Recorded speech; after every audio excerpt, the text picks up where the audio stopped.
सदर ट्रंप ने ईरान को पत्थर के दौर में भेजने की धमकी देते हुए मंगल के दिन को पावर प्लांट और बुर्ज डे करार दे दिया। दूसरी तरफ ईरान के अंदर अमेरिकी स्पेशल फोर्सेस का सबसे बड़ा रेस्क्यू मिशन। ट्रंप का दावा है कि जख्मी कर्नल को निकाल लिया गया, लेकिन पाकिस्तानी इनकलाब ने 2 ब्लैक हॉक हेलीकॉप्टर्स और 2 तैयारे मार गिराने की तस्वीर जारी करके दुनिया को हिला कर रख दिया।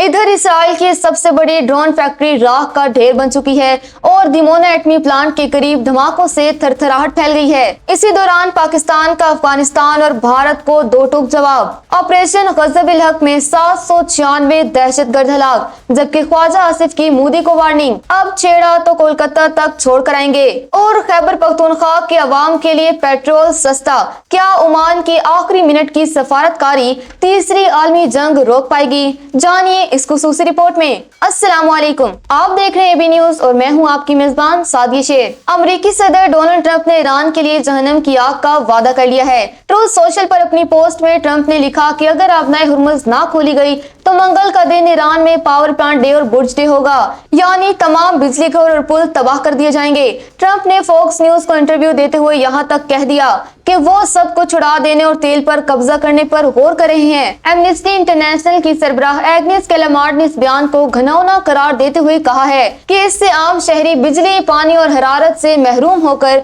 मौत के मुंह में चले जाएंगे। ट्रंप ने ये इंकशाफ भी किया कि उन्होंने कर्दों के जरिए ईरानी मुजाहिरीन को असला भेजने की कोशिश की थी, लेकिन वो असला शायद मुजाहिरीन तक नहीं पहुंच सका। ट्रंप की डेडलाइन से सिर्फ 24 घंटे पहले ओमान और ईरान के दरमियान बाज़ाब्ता मुज़ाकरात की तस्दीक हो गई है।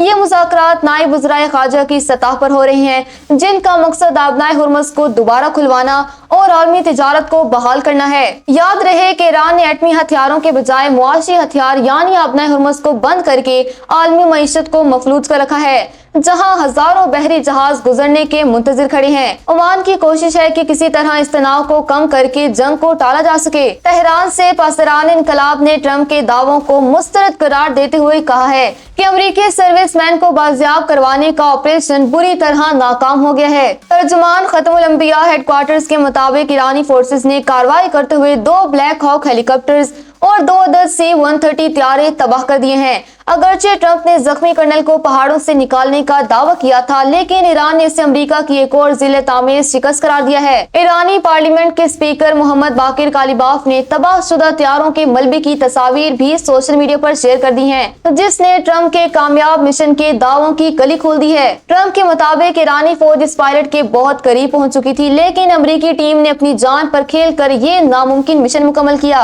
उन्होंने बताया कि ये दूसरा बड़ा रेस्क्यू मिशन था जो दिन की रोशनी में किया गया और अमेरिकी हथियारों ने 7 घंटे तक ईरान की फिजाई हदूद में गुजारे, जो कि गैर मामूली बात है। ईरान ने ट्रंप के अल्टीमेटम से पहले ही जवाबी कार्रवाई शुरू कर दी है। पाकिस्तानी इनकलाब ने ऐलान किया है कि उन्होंने तेहरान के करीब कर्ज में पुलों और पेट्रोकेमिकल फैक्ट्रियों पर होने वाले अमेरिकी हमलों के बदले में बहरीन और कुवैत के पेट्रोकेमिकल प्लांट्स को निशाना बनाया है। ईरान ने वार्निंग दी है कि यह सिर्फ टिट फॉर टेट यानी जैसे को तैसा कार्रवाई थी।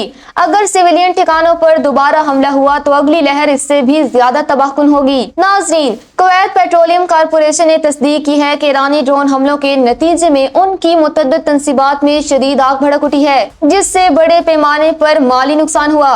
कुवैती फायर फाइटर्स आग पर काबू पाने की कोशिश कर रहे हैं ताकि उसे मजीद फैलने से रोका जा सके। कतरी वजीर खारजा शेख मोहम्मद बिन अब्दुर्रहमान अल सानी ने अपने कुवैती हम मनसब शेख जराह जाबर अल अहमदुल सबा से हंगामी मुलाकात की है। इस मुलाकात का मरकज कुवैत की तवानाई तंसीबात पर होने वाले हालिया ईरानी हमले थे। कतर ने कुवैत के साथ मुकम्मल यकजहती का इजहार करते हुए वाज़ेह किया है कि वो कुवैत की खुद मुख्तारी और सिक्योरिटी के लिए हर इकदाम की हिमायत करेगा। कतरी वजीर खारजा ने ईरान को सख्त वार्निंग दी है कि पानी, खुराक और बिजली जैसे अहम मंसूबों को गैर जिम्मेदाराना तरीके से निशाना बनाने के संगीन नताइज निकलेंगे और खित्ते में इस जारहियत को फौरी रोकना होगा। मुत्तहिदा अरब इमारात की रियासत शारजा में वाक़िअ अहम तिजारती बंदरगाह खूरफकान से एक तशवीशनाक इत्तला आई है। बरतानवी मैरीटाइम ट्रेड ऑपरेशंस के मुताबिक बंदरगाह पर मौजूद एक कंटेनर जहाज के अमले ने रिपोर्ट किया है कि जब वो सामान की लोडिंग कर रहे थे तो उनके जहाज के बिल्कुल करीब समुद्र में कई नामालूम गोले आकर गिरे। शारजा के सरकारी मीडिया ऑफिस ने तस्दीक की है कि हकाम इस वाक़े से निमट रहे हैं, जिसमें बदकिस्मती से कुछ अफराद के जख्मी होने की भी इत्तला मिली है। ये हमला जाहिर करता है कि अब तिजारती बंदरगाहें भी महफूज नहीं रहीं।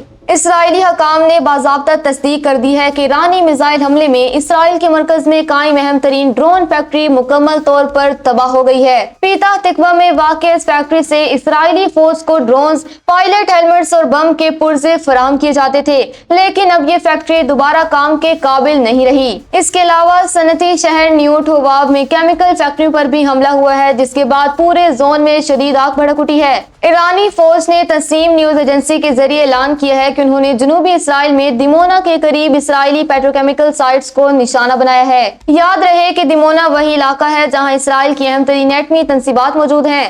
اس کے علاوہ ایرانی ڈرونز نے کویت کے بوبیان جزیرے پر موجود امریکی فوجی اڈے کو بھی نشانہ بنانے کا دعویٰ کیا، جس سے خطے میں کشیدگی انتہا پر پہنچ گئی ہے۔ ایران کی تسنیم نیوز ایجنسی کے مطابق امریکہ اور اسرائیل کے مشترکہ فضائی حملوں نے ایران کے جنوب مغربی شہر اہواز کے بین الاقوامی ہوائی اڈے کو نشانہ بنایا ہے۔ یہ ایئرپورٹ جنرل قاسم سلیمانی کے نام سے منسوب ہے۔ صوبہ خوزستان کے ڈپٹی سیکیورٹی افسر نے حملے کی تصدیق کی ہے، تاہم ابتدائی اطلاعات کے مطابق ایئرپورٹ کے رن وے اور انفراسٹرکچر کو نقصان پہنچا ہے، لیکن کسی جانی نقصان کی اطلاع نہیں ملی۔ امریکی صدر ڈونلڈ ٹرمپ کی جانب سے ایران کو پتھر کے دور میں بھیجنے کی دھمکیوں پر ایران کے پہلے نائب صدر محمد رضا عارف نے سخت رد عمل دیا ہے۔ انہوں نے ٹرمپ کے اس بیان کا مذاق اڑایا جس میں ٹرمپ نے کہا تھا کہ جنگی اخراجات کی وجہ سے وہ امریکی عوام کو طبی سہولیات اور بچوں کی دیکھ بھال کے لیے فنڈز نہیں دے سکتے۔ محمد رضا عارف نے کہا کہ جو شخص اپنی عوام کی فلاح و بہبود قربان کر کے دوسروں کو پول اور بجلی گھر تباہ کرنے کی دھمکی دے،